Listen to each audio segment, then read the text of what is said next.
नमस्कार मित्रों, वर्ष 2023 के अंतिम महीने दिसंबर का मासिक राशिफल लेकर मैं आपके समक्ष हाजिर हूँ।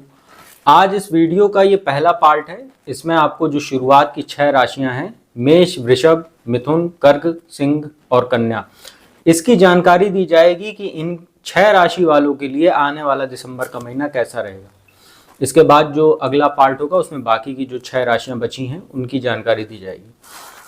दिसंबर के महीने में सबसे पहले आपको ग्रहों की स्थिति बता देते हैं कि ग्रहों की स्थिति क्या रहने वाली है। उसी के आधार पर आपका राशिफल तैयार होगा। सबसे पहले बात करते हैं सूर्य की।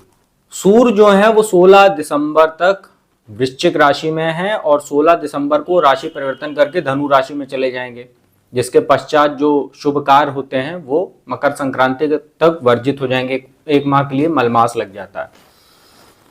इसके बाद जो मंगल है वो पूरे महीने अपनी स्वराशि वृश्चिक में रहेंगे और 28 जो दिसंबर रहेगा महीने का अंतिम समय, उसमें वो धनु राशि में जाएंगे। तो एक बार वहां से वो सूर्य मंगल का एक बार फिर से युति बनेगी 16 दिसंबर के बाद से।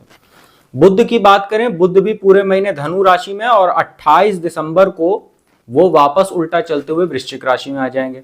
शुक्र 25 दिसंबर तक अपनी स्वराशि तुला में रहेंगे, इसके बाद वो वृश्चिक में प्रवेश करेंगे। शनि की बात करें, वो पूरे महीने मार्गी होकर अपनी स्वराशि कुंभ में गोचर करेंगे। बृहस्पति 31 दिसंबर को मार्गी होंगे, परंतु पूरे महीने वो वक्री अवस्था में ही मेष राशि में गोचर करेंगे। राहु मीन राशि में और केतु जो है वो कन्या राशि में गोचर कर रहे हैं।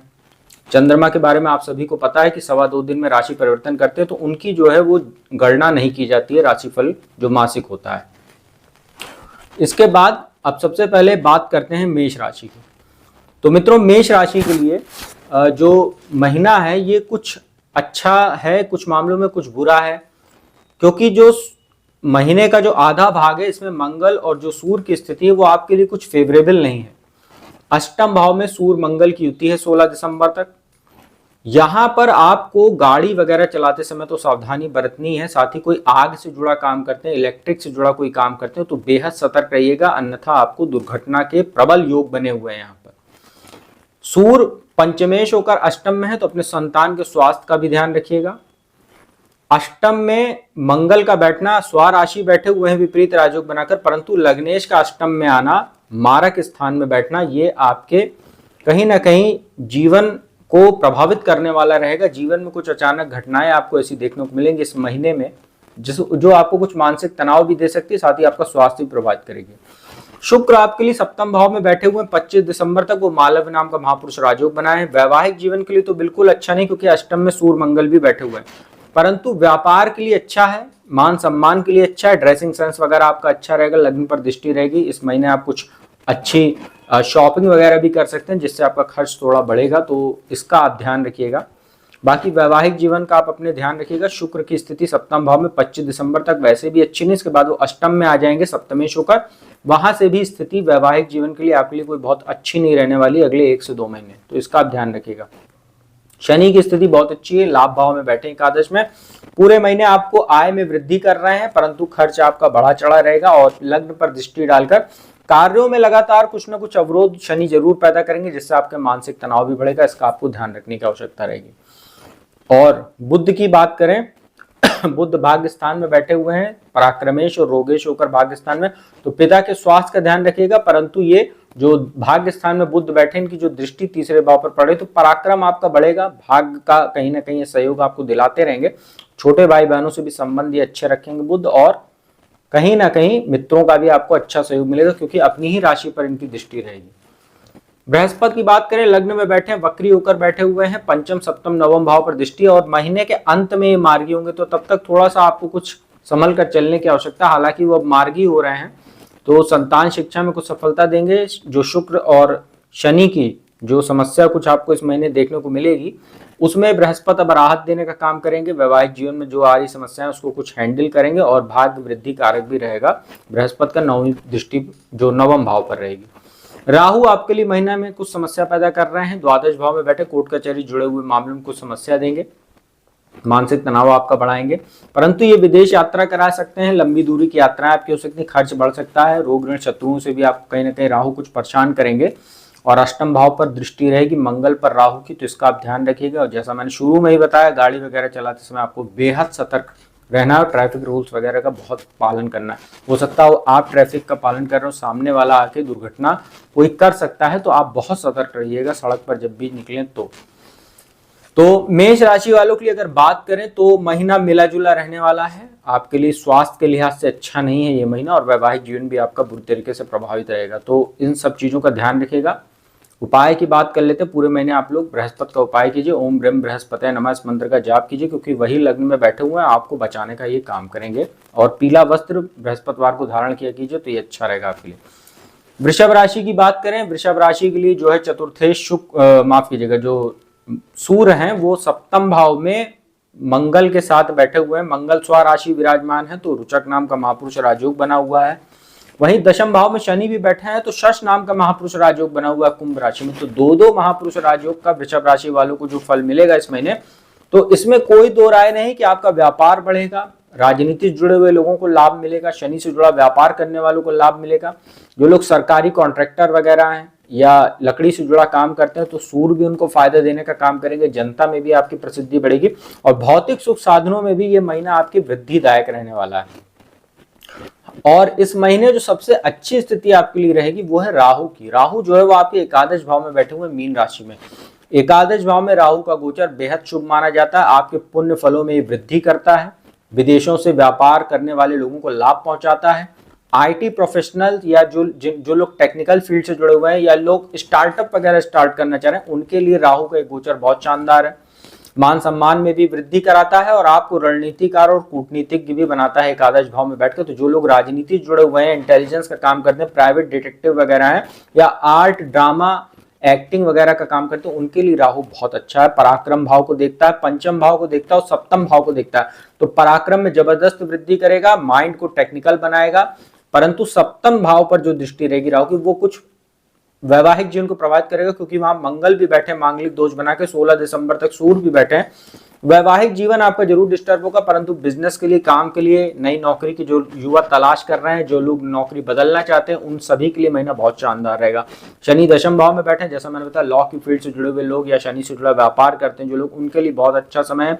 भूमि भवन वाहन का भी सुख इस महीने आपको शनि दिलाने का पुरजोर समर्थन कर रहे हैं। दसम भाव में बैठ के सप्तम दृष्टि चतुर्थ भाव पर रहेगी, तो अच्छा है आपके लिए। बृहस्पति थोड़ा समस्या आपके लिए जरूर कर रहे हैं, द्वादश में बैठे हैं, छठे भाव पर, अष्टम भाव पर और दशम भाव पर उनकी दृष्टि है। तो थोड़ा बहुत आपके खर्चे बढ़े रहेंगे और यात्राओं को करने से आपको बचना चाहिए। अगर बहुत आवश्यक ना हो तो घूमने घुमाने पर ज्यादा खर्चा मत कीजिए, अन्यथा थोड़ा बजट भी बिगाड़ेंगे। और अपने पाचन का ध्यान रखिएगा, छठे भाव पर बृहस्पति की दृष्टि, तो कुछ पाचन भी आपका प्रभावित हो सकता है। लीवर किडनी से संबंधित कुछ समस्या आपको इस महीने देखने को मिल सकती है। और शुक्र जो है वो आपके लिए छठे भाव में है, तो छठे भाव में शुक्र का गोचर स्वराशि बैठे हुए हैं, परंतु छठे भाव में शुक्र का गोचर आपको बुरे व्यसनों में डाल सकता है, आपको ब्लैकमेलिंग वगैरह के शिकार हो सकते हैं। तो लड़के को लड़की से, लड़की को लड़के के ज्यादा जो एक्स्ट्रा मैरिटल अफेयर वगैरह होते हैं या एक्स्ट्रा रिलेशनशिप वगैरह होता है, उन सब चीजों से आप दूर रहिएगा। और रोग ऋण शत्रुओं में भी शुक्र कहीं ना कहीं वृद्धि करने का काम करेगा, खर्चों को बढ़ाएगा, आपके कैरेक्टर को डाउटफुल बना सकता है, जिससे मान सम्मान आपका प्रभावित होगा। तो इससे आपको बचने की आवश्यकता रहेगी, इसका आप ध्यान रखिएगा। उपाय की बात कर लेते हैं, तो माँ लक्ष्मी को हर शुक्रवार को खीर का प्रसाद अर्पित कीजिए और ओम श्रीं ह्रीं श्रीं कमले कमलालय प्रसिद्ध श्रीं ह्रीं श्रीं ओम महालक्ष्मी नमः इस मंत्र का 108 बार स्फटिक की माला से उनके समक्ष बैठ के शुद्ध देसी घी का दीपक जलाकर इसका 108 बार जाप कीजिए, तो अच्छा रहेगा। मिथुन राशि की बात करते हैं। मिथुन राशि के लिए महीना अच्छा कह सकते हैं, क्योंकि आपके लिए भी जो है बृहस्पति जो है लाभ भाव में बैठे हैं, तीसरे भाव, पंचम भाव, सप्तम भाव पर दृष्टि। और पूरे महीने आपके लिए पराक्रम बढ़ा चढ़ा रहेगा, मान सम्मान बढ़ेगा, संतान शिक्षा की ओर से शुभ समाचार और वैवाहिक जीवन भी आपका अच्छा रहने वाला। वहीं शनि भाग्य स्थान में बैठ के भाग्य वृद्धि कर रहे हैं, तीसरे भाव पर दृष्टि डालकर पराक्रम में जबरदस्त वृद्धि कर रहे हैं। साथ ही छठे भाव पर दृष्टि डाल के आपके रोग ऋण शत्रुओं को भी शांत करेंगे। वहीं दशम भाव में बैठे राहु की स्थिति बहुत ही शानदार आपके लिए। दशम भाव में राहु बैठे हुए हैं, तो जो लोग राजनीति से जुड़े हुए हैं या टेक्निकल फील्ड से जुड़े हुए हैं, आईटी प्रोफेशनल है या कोई ऐसा काम करते हैं जहां रिस्क लेने वाली चीजें, उसमें आपके लिए दशम भाव में बैठा राहु वरदान साबित होगा और ये आपको भौतिक सुखों की भी प्राप्ति कराएगा और दूसरे भाव पर दृष्टि डालकर आपको प्रचुर मात्रा में धन भी दिलवाएगा और रोग ऋण शत्रुओं पर भी विजय दिलाने का ये काम करेगा। शत्रुओं को कैसे कुचलना है, कैसे शांत करना है, वो छठे भाव पर दशम भाव में बैठ के राहु आपकी विजय दिलाने का काम करेगा। शुक्र की बात करें, पंचम भाव में बैठे हैं, स्वराशि बैठे हैं, तो त्रिकोण भाव में बैठे हुए एक राजयोग बना हुआ है। संतान उत्पत्ति के लिए जो लोग मिथुन राशि वाले जो लोग प्रयास कर रहे थे उनके लिए 25 दिसंबर तक बहुत अच्छा समय है। मान सम्मान में वृद्धि, आय में वृद्धि, शेयर बाजार वगैरह से जुड़े हुए लोगों के लिए विशेष समय काल रहेगा शुक्र का पंचम भाव में बैठना। और संतान के रूप में आपको कन्या की प्राप्ति हो सकती है, इसका आप जरूर ध्यान रखिएगा। बाकी समय काल आपके लिए बहुत शानदार रहने वाला है। मंगल की बात करें, मंगल और सूर्य 16 दिसंबर तक आपके छठे भाव में बैठे हुए प्रबल शत्रु अंता योग बन रहा। शत्रु आपके सामने आने से भी डरेंगे, शत्रु आपको कुछ भी नहीं बिगाड़ पाएंगे। और 16 दिसंबर के बाद सप्तम भाव में सूर्य आ जाएंगे, तो आपको थोड़ा सा वैवाहिक जीवन का ध्यान रखना, क्योंकि 28 नवंबर को वहां फिर से एक बार मंगल आ जाएंगे, तो थोड़ा सा वैवाहिक जीवन आपका 28 दिसंबर के बाद ज्यादा समस्यादायी हो सकता है। परंतु महीना आपके लिए बहुत अच्छा है, काम के लिए, संतान उत्पत्ति के लिए, मान सम्मान के लिए बहुत अच्छा रहने वाला है। आप लोगों को भगवान विष्णु की, श्री हरि विष्णु की पूजा उपासना करनी चाहिए, विष्णु सहस्त्र नाम का पाठ कीजिए और पीली वस्तुओं का दान किया कीजिए, जैसे पीला फल, पीला दाल और जैसे पीला वस्त्र, जैसे मैंने बताया। और आप पीतल वगैरह बर्तन या स्वर्ण आदि का भी दान कर सकते हैं अपनी इच्छा अनुसार और सामर्थ्य के अनुसार। कर्क राशि की बात करते हैं। कर्क राशि के लिए जो महीना है ये मिला जुला है, क्योंकि शनि की ढैया आपके ऊपर लगातार चल रही है और शनि मार्गी हो चुके हैं। तो अष्टम भाव में शनि बैठे हुए हैं और यहाँ पर शनि मार्गी होकर बैठे हैं। दशम भाव पर नीच दृष्टि है, वहां बृहस्पति भी है। दूसरे भाव पर दृष्टि है वाणी के स्थान पर, और पंचम भाव पर दृष्टि पड़ रही है जो 10वीं दृष्टि है। शनि का अष्टम भाव में बैठना, जीवन में लगातार कर्क राशि वालों को ये चीज अनुभव हो रहा होगा कि आपके जीवन में कुछ अनपेक्षित घटनाएं हो रही, बार बार कुछ ना कुछ समस्याएं ऐसी आ रही हैं, चाहे वो धन को लेकर, चाहे परिवार में मनमुटाव को लेकर, या कुछ ऐसी चीजें चाहे संपत्ति को लेकर कि जिससे लगातार आपका मानसिक तनाव तो बढ़ ही रहा है, साथ ही आपका कहीं ना कहीं आप आर्थिक तंगी के भी इस समय शिकार हो रहे होंगे। शनि की जो 10वें भाव पर दृष्टि है, वहां बृहस्पति भी बैठे, नीच दृष्टि है, तो कार्यस्थल पर भी आपके लिए समस्याएं बनी हुई है। कार को बदलना या काम जो कर रहे हैं उसमें मन ना लगना, बार बार उसको बदलने की जो इच्छा हो रही, ये आपके लिए शनि बार बार समस्या पैदा कर रहे हैं। दूसरे भाव पर दृष्टि डाल के परिवार में समस्या, मानसिक तनाव बढ़ाना और जो ससुराल पक्ष से भी संबंधों को प्रभावित कर रहे हैं, और पंचम भाव पर दृष्टि डालकर कहीं ना कहीं संतान के साथ भी कुछ मतभेद पैदा कर रहे हैं। इन सब चीजों से आपको इस पूरे महीने 2-4 होना पड़ेगा। तो अभी मैं उपाय बताऊंगा, उसको आप कीजिएगा, उससे कुछ राहत आपको देखने को मिलेगी। बृहस्पति दशम भाव में बैठे, दूसरे भाव पर, चतुर्थ भाव पर, छठे भाव पर दृष्टि है। दशम भाव में बृहस्पति का गोचर अच्छा माना जाता है। तो जो लोग शिक्षा के क्षेत्र से जुड़े हुए हैं, टीचिंग जॉब करते हैं, टीचिंग जॉब की तैयारी कर रहे हैं, या कोचिंग संस्थान वगैरह चलाते हैं, या किसी धार्मिक संस्था के ट्रस्टी वगैरह हैं, ऐसे लोगों के लिए अच्छा है। मान सम्मान भी बढ़ेगा आपका और भौतिक सुख साधनों की भी चतुर्थ भाव पर बृहस्पति दृष्टि डालकर उसकी प्राप्ति कराएगा। और इसमें एक बहुत अच्छी बात आपकी यह है कि 25 दिसंबर तक शुक्र चतुर्थ भाव में बैठे हुए हैं।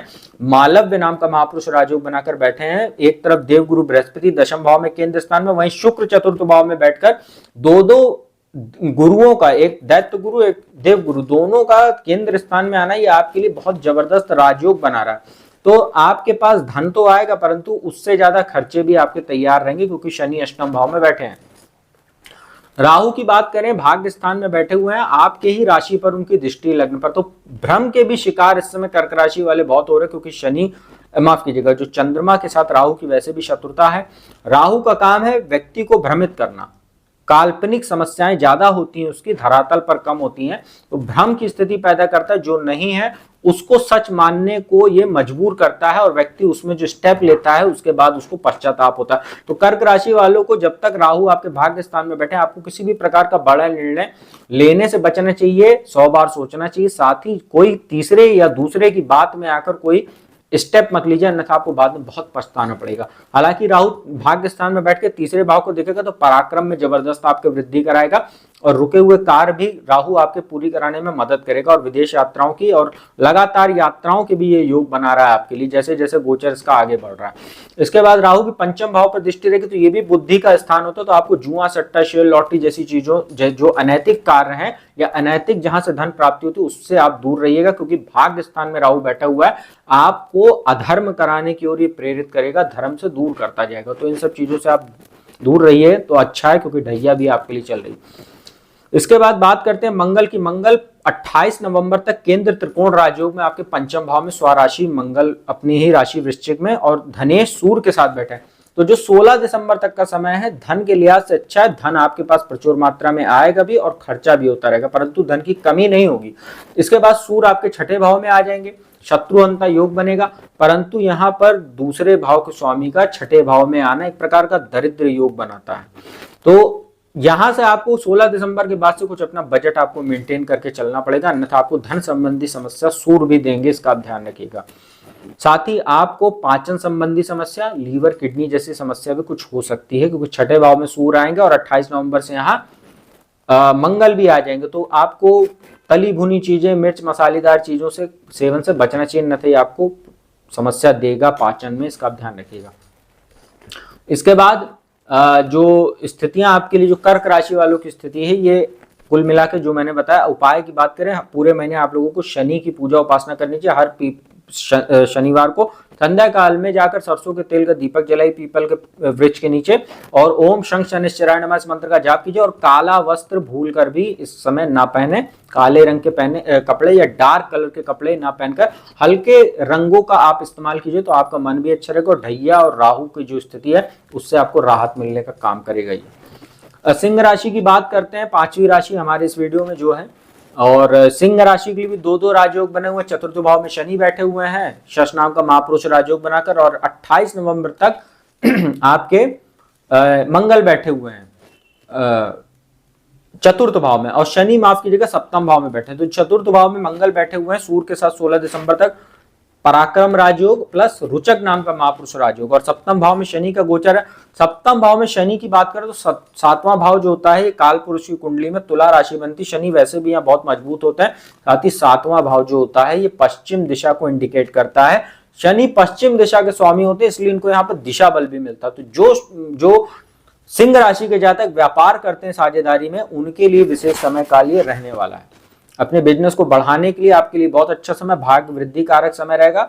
हालांकि नीच दृष्टि भाग्य स्थान पर है, वहां बृहस्पति अपने कारक स्थान में बैठे, इसीलिए मैं कह रहा हूं कि भाग्य वृद्धि कारक समय आपके लिए रहेगा। मान सम्मान भी बढ़ेगा और भौतिक सुख साधनों की भी जबरदस्त प्राप्ति आपको इस महीने देखने को मिलेगी, जब तक मंगल चतुर्थ में बैठे हुए हैं।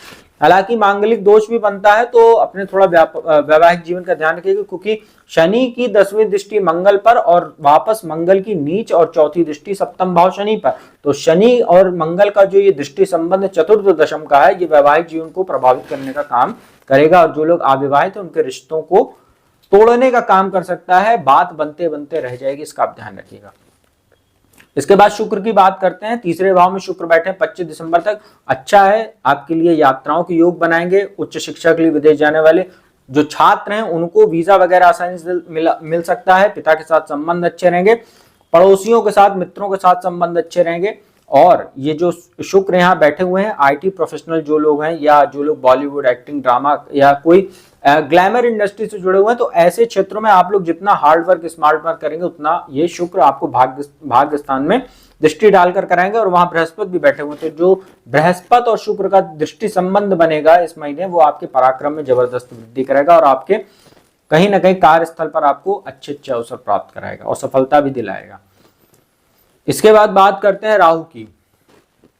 राहु आपके लिए पूरे महीने समस्यादायी रहेंगे, इसका आप पहले से मैं आपको बता दे रहा हूं, और ये अभी जब तक इनका गोचर अष्टम भाव में चलेगा तब तक समस्यादायी रहेंगे। अष्टम भाव में राहु बैठे हैं, आपके जीवन में अचानक घटनाएं होंगी, कुछ ऐसी ऐसी घटनाएं होंगी जो आप अनपेक्षित तो थी ही, साथ ही खर्चा बढ़ाने वाली, दुर्घटनाओं के योग या मानसिक तनाव देने का काम, परिवार में कुछ अलगाव जैसी स्थिति, क्योंकि अष्टम में जो अष्टम भाव जो होता है जीवन में होने वाली अचानक घटनाओं का होता है, और राहु जो होते हैं अचानक घटनाओं के कारक ग्रह। परंतु जो लोग ज्योतिष तंत्र मंत्र गुप्त विद्या या रिसर्च के क्षेत्र से जुड़े हुए हैं उनके लिए अष्टम में राहु का बैठना वरदान है। तो सिंह राशि वाले जो छात्र या जो लोग रिसर्च आदि के फील्ड से जुड़े हुए उनके लिए अच्छा है। द्वादश पे दृष्टि है, दूसरे भाव पर दृष्टि, चतुर्थ भाव पर दृष्टि, तो कोर्ट कचहरी जुड़े मामलों को समस्या देंगे और खर्चा आपका बढ़ेगा। और दूसरे भाव पर दृष्टि डालकर कुछ वाणी दोष भी देंगे, क्योंकि वहां केतु भी बैठा है। और चतुर्थ भाव पर दृष्टि डालकर माता के स्वास्थ्य को प्रभावित करेंगे। और कोई भी आप बड़ी डील वगैरह करने जा रहे हैं, कोई निवेश करने जा रहे हैं, तो अच्छे से कागज वगैरह चेक कर लीजिएगा, अन्यथा ये कुछ राहु आपको धोखा भी करा सकता है और धन हानि भी करा सकता है। तो सिंह राशि वालों के लिए पूरा महीना बहुत शानदार रहने वाला। बस राहु की स्थिति का आप ध्यान रखिएगा। बाकी भौतिक सुख साधनों में वृद्धि होगी, नाम यश आय में वृद्धि होने वाली है आपके लिए और बहुत अच्छा रहने वाला है। पूरे महीने आप लोग सूर्य देव को जल अर्पित कीजिए, आपके राशि के स्वामी हैं। स्टील या तांबे के लोटे में जल पर ओम घृणी सूर्याय नमः इस मंत्र का जाप करते हुए प्रातः काल स्नान आदि के उपरांत उनको जल अर्पित कीजिए तो बहुत अच्छा रहेगा। अंतिम राशि इस वीडियो के पार्ट की बात करते हैं, वो है कन्या। कन्या राशि के लिए भी महीना अच्छा कह सकते हैं, क्योंकि जो शुक्र होते हैं वो आपके की प्लैनेट होते हैं। एक तो भाग्य के स्वामी होते हैं नवम भाव के, और धन भाव के स्वामी होते हैं। और महीने के 25 दिन, जो 25 दिसंबर है, उसमें तो आपके धन भाव में ही बैठे हैं। तो इसमें कोई दो मत नहीं है कि भाग्य से चाहे धन आपका पास आएगा, चाहे रुका हुआ धन आएगा, और अष्टम भाव पर दृष्टि रहेगी। तो जो लोग शेयर बाजार वगैरह में निवेश करते हैं या कहीं ससुराल पद से आपको कोई धन मिल सकता है, अनपेक्षित धन की प्राप्ति होगी। अचल संपत्ति की आपको जबरदस्त प्राप्ति होगी। पैतृक संपत्ति का आपको लाभ हो सकता है। परिवार में मांगलिक कार्य हो सकता है। अविवाहित लोगों के रिश्ते तय हो सकते हैं। वाणी आपकी काफी मधुर रहेगी, जिससे आप अपने जो काम है वो आसानी से लोगों से करवा सकते हैं। इसके बाद जो बृहस्पति की स्थिति, वो आपके लिए कुछ समस्यादायी है। अष्टम भाव में बृहस्पति बैठे हैं, तो अपने पाचन का, अपने किडनी लीवर का ध्यान रखिएगा। अगर कोई समस्या आपको होती है तो चिकित्सीय सलाह लीजिएगा, और कोई समस्या है तो खान पान का बहुत ध्यान रखिएगा। गरिष्ठ भोजन से दूर रहिए, ज्यादा हो सके तो लिक्विड का सेवन कीजिए तो अच्छा रहेगा आपके लिए। छठे भाव में शनि का गोचर चल रहा है। छठे भाव में शनि बैठे हैं, बहुत अच्छा। प्रबल शत्रु अंतर योग बना रहे, शत्रु शांत होंगे। अष्टम भाव पर दृष्टि डालेंगे तो थोड़ा सा आपको कमर से लेकर पैर तक के समय कुछ समस्या हो सकती है। साथ ही छठे भाव में शनि जब बैठते हैं तो कुछ पेट में गैस, अपच, कॉन्स्टिपेशन जैसी भी समस्या देते हैं, तो इसका आप ध्यान रखिएगा। द्वादश पे दृष्टि रहेगी और तीसरे भाव पर दृष्टि रहेगी, तो द्वादश पे दृष्टि डाल के कुछ आपको अनिद्रा की शिकायत हो सकती है, खर्च में बढ़ोतरी, कोर्ट कचहरी जुड़े हुए मामलों में समस्या। और तीसरे भाव पर दृष्टि डालेंगे तो आपका पराक्रम जरूर शनि बढ़ाएंगे, जिससे आप इन समस्याओं से निजात भी बहुत आसानी से पा जाएंगे। इसके बाद बात करते हैं बुध की। बुध आपकी ही राशि के स्वामी होते हैं। लग्नेश दशमेश होकर 28 नवंबर तक आपके चतुर्थ भाव में, चतुर्थ भाव में बैठे हैं। भौतिक सुख साधनों की प्राप्ति होगी। आईटी प्रोफेशनल वगैरह के लिए अच्छा समय है। मैनेजमेंट, बैंकिंग, फाइनेंस सेक्टर जुड़े हुए जो लोग हैं, इंश्योरेंस सेक्टर जुड़े हुए लोगों के लिए अच्छा समय है, क्योंकि दशमेश होकर चतुर्थ भाव में और वापस वो दशम भाव को देख रहे हैं। तो CA/CS की तैयारी करने वाले छात्रों के लिए अच्छा समय। वाणी संबंधित काम करते हैं, कंसल्टेंसी का, एडवाइजरी का, दलाली का, या जो लोग IT प्रोफेशनल जैसा मैंने बताया कम्युनिकेशन के सेक्टर जुड़े हुए, अच्छा है आप लोगों के लिए। मान सम्मान और इंक्रीमेंट वगैरह बढ़ सकता है। नौकरी वगैरह आसानी से लग जाएगी जो लोग प्रयास कर रहे हैं छात्र। इसके बाद बात करते हैं राहु की। राहु पूरे महीने सप्तम भाव में और लग्न में ही आपके केतु बैठे हुए हैं, आपकी ही राशि में और 29 मई 2025 तक बैठे रहेंगे। सप्तम भाव में राहु बैठे हैं। वैवाहिक जीवन तो आपका कहीं ना कहीं प्रभावित करेंगे, इसमें कोई दो राय नहीं, परंतु आपके लिए व्यापार के अच्छे अच्छे रास्ते, अवसर तलाशने के लिए जो लोग तलाश रहे हैं उनको अच्छी अच्छी अपॉर्चुनिटी दिलाएंगे। दृष्टियों की बात करें तो लाभ भाव पर दृष्टि, लग्न पर और तीसरे भाव पर दृष्टि रहेगी। तो व्यापार के घर में बैठे हैं तो लाभ को देख रहे हैं, तो लाभ जरूर होगा आपको व्यापार से, इसमें कोई दो राय नहीं है। विदेशों में जो व्यापार बढ़ाना चाहते हैं, ब्रांच वगैरह खोलना चाहते हैं, उनके लिए भी अच्छा समय है। लग्न पे दृष्टि डालेंगे तो दिमाग में भ्रम की स्थिति थोड़ी आपकी बनी रहेगी, क्योंकि केतु भी वहां बैठे हुए हैं, परंतु दिमाग आपका टेक्निकल हो जाएगा और कुछ ऐसे ऐसे आप चीजें सोच सकेंगे जो बाकी आम आदमी नहीं सोच सकते। दिमाग आपका काफी टेक्निकल बना देंगे। और तीसरे भाव पर दृष्टि रहेगी तो पराक्रम पुरुषार्थ भी बढ़ाएंगे, तो आप अपना बिजनेस वगैरह बढ़ा सकते हैं। कोई काम करना चाहते हैं, नया काम करना चाहते हैं, स्टार्टअप खोलना चाहते हैं, उनके लिए बहुत अच्छा समय रहने वाला है। तो कन्या राशि वालों के लिए अगर उपाय की बात करें तो आप लोगों को भी भगवान श्री हरि विष्णु की पूजा उपासना करनी चाहिए। विष्णु सहस्त्र नाम का पाठ कीजिए, पीले वस्त्र का धारण कीजिए हर बृहस्पतिवार को, चंदन की सुगंध का इस्तेमाल किया कीजिए। स्नान के उपरांत हल्का सा चंदन का इत्र अपने कपड़ों पर लगाया कीजिए, स्वच्छ वस्त्र धारण करके, तो बहुत अच्छा रहेगा आपके लिए। और विष्णु जी की जितनी पूजा उपासना कर सकते हैं उतनी पूजा उपासना कीजिए, बहुत अच्छा रहेगा आप लोगों के लिए। तो मित्रों, यह था जो शुरुआत की 6 राशियां, उनके लिए दिसंबर का महीना कैसा रहने वाला है। उपायों के साथ मैंने बताया क्या हाल रहेगा और क्या उपाय करके आप उसको बेहतर कर सकते हैं। बाकी की जो 6 राशियां हैं उसकी जानकारी मैं आपको वीडियो के पार्ट 2 में दूंगा।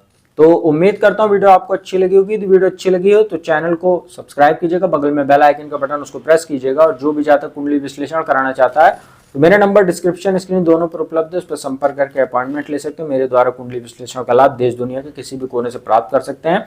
और एक विशेष सूचना, हमारे यहाँ किसी भी प्रकार की ज्योतिष से संबंधित जो जानकारी है वो निःशुल्क नहीं होती है, तो इसलिए कृपया फोन या मैसेज करके अपना कीमती समय यहाँ बर्बाद ना करें। तो अब मैं अपने वाणी को विराम देता हूँ, जल्दी आपको इस वीडियो का पार्ट 2 लेकर हाजिर हूँगा। तब तक के लिए ओम नमः शिवाय।